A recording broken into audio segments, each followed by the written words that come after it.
What if the most faithful thing you could do today is stop? What if God doesn't need your hustle to accomplish his purposes? What if rest isn't the reward for finishing? It's the obedience he's asking for right now. If you're a person who can't stop moving or feels guilty every time you sit down, who measures your worth by output, this is for you. You wake early for quiet time, you meal plan, you manage the laundry mountain, you're on for your kids all day. You volunteer at church, you maintain relationships, keep up your appearance, you work inside or outside the home, and somehow you feel like you're not doing enough.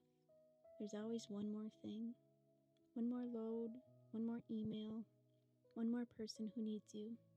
And beneath it all is this terrifying whisper: if I stop, everything will fall apart. But here's the truth Scripture wants you to hear today. God's kingdom doesn't rise or fall based on your productivity. His reputation isn't tied to your output. And sometimes, maybe even right now, he's calling you to do something that feels completely countercultural and widely counterintuitive. He's calling you to be still, not because you've earned it, not because everything's done, but because he is God and you are not.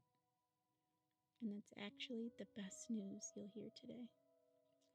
Let's listen to scripture together. In Psalm 46, verse 10, it says, "Be still and know that I am God. I will be exalted among the nations. I will be exalted in the earth." This psalm was written during a time of national crisis, when Jerusalem was under siege and everything felt unstable. The people were terrified. Their instinct was to do something, anything, to fix the situation. And into that chaos, God speaks, "Be still." The Hebrew word here is rapha. It means to let go, to surrender, to release your grip, to stop striving. It's not passive relaxation, it's active trust. It's deliberately putting down what you've been white-knuckling. And notice what follows. "And know that I am God." Stillness isn't about rest. It's about revelation. When you stop long enough to be still, you remember who God actually is. You remember that he will be exalted, not because of your effort, but because of his nature. The world keeps spinning when you stop, because God is God, whether you're striving or resting. Your kids are held by him when you're not holding everything together. His kingdom advances whether your to-do list is finished or not. This isn't permission to be lazy. It's an invitation to trust that God is God, and you don't have to be. Are you feeling like you can't stop because everything depends on you? You don't have to prove your worth through productivity. You don't have to earn rest by finishing everything first. God's reputation doesn't depend on your hustle. And here's the truth. God is God whether you're striving or resting. His kingdom doesn't rise or fall based on your output. And sometimes the most faithful thing you can do is put it all down and simply be still. You're allowed to stop. You're allowed to rest before everything is done. That's not laziness, that's trust. Come as you are, exhausted, overwhelmed, uncertain if the world will keep spinning without you. That's exactly where his grace meets you. If you needed to hear this today, type amen in the comments below. Let's bring this exhaustion, this endless striving, this fear of stopping, let's bring it all to the Lord together right now. Father, we come to you today carrying so much.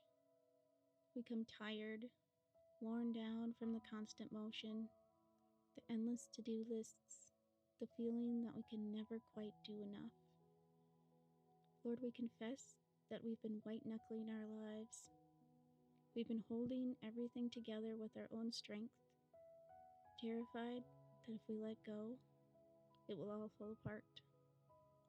We've believed the lie that our worth is measured by our output, that our value is tied to our productivity. We're exhausted, Father. We're running on empty. Our bodies are tired, our minds are scattered, and our souls feel stretched too thin. We've been striving and striving, and we're not even sure what we're striving for anymore. Help us, Lord. Help us to loosen our grip. Help us to release what we've been clutching so tightly. Give us the courage to stop, not because everything's finished, but because you are God and we are not. We ask for your grace to do what feels impossible, to be still, to put it down, to trust that you're holding what we're afraid to release. Father, we know the real issue isn't about being busy.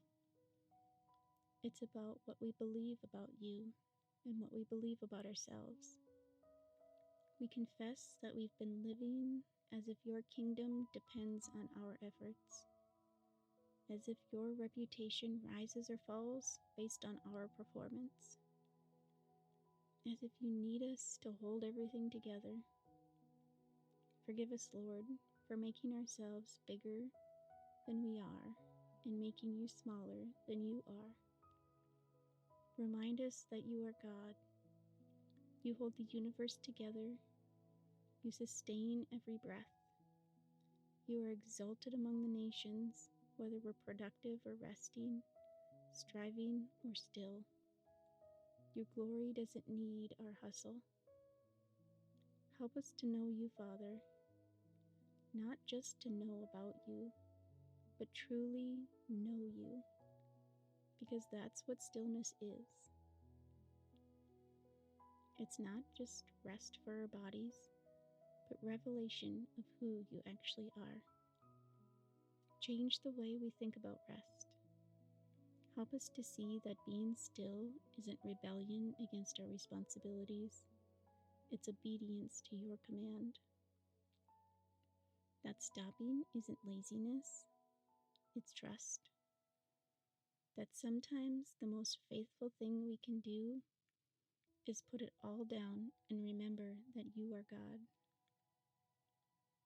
Give us grace to believe that you are big enough to handle what we release, that our kids are held by you, that our responsibilities are covered by you, that the world keeps spinning because you're sustaining it, not because we are holding it together.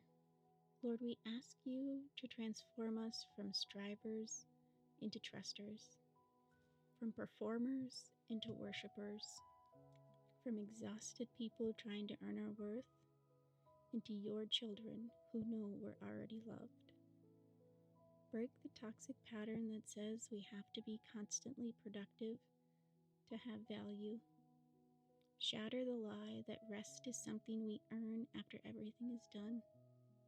Demolish the belief that if we stop, everything falls apart. Fill us with the truth that your worth isn't in what we produce, but in whose we are. That we are your sons and daughters, held by grace, not by our effort. That you love us on our most productive days and on the days we accomplish nothing, because your love isn't based on our performance. Give us eyes to see rest as obedience, not laziness. Help us view stillness as trust, not irresponsibility. Teach us that being still isn't about achieving inner peace, it's about knowing you. Father, we ask for the courage to stop, the faith to release our grip, the trust to believe that you are God even when we're not doing anything. Plant us in a new rhythm, one that includes stillness, Sabbath, and sacred pauses where we remember who holds it all. And may we be people who know how to work hard and how to be still, who serve faithfully and rest deeply, who trust you enough to put it down. Father, thank you that your kingdom isn't dependent on our striving. Thank you that you are God whether we're moving or still, producing or resting, holding it together or letting it go. We trust you with what we're releasing right now. We trust you with our responsibilities, our families, and our fears. We trust that you are enough. In Jesus' name, we pray. Amen. I hope this gave you permission to stop today. If this spoke to your heart, I'd love to know, even if it's just a simple amen in the comments below. I'll be praying for rest to replace your striving and trust to quiet your fears.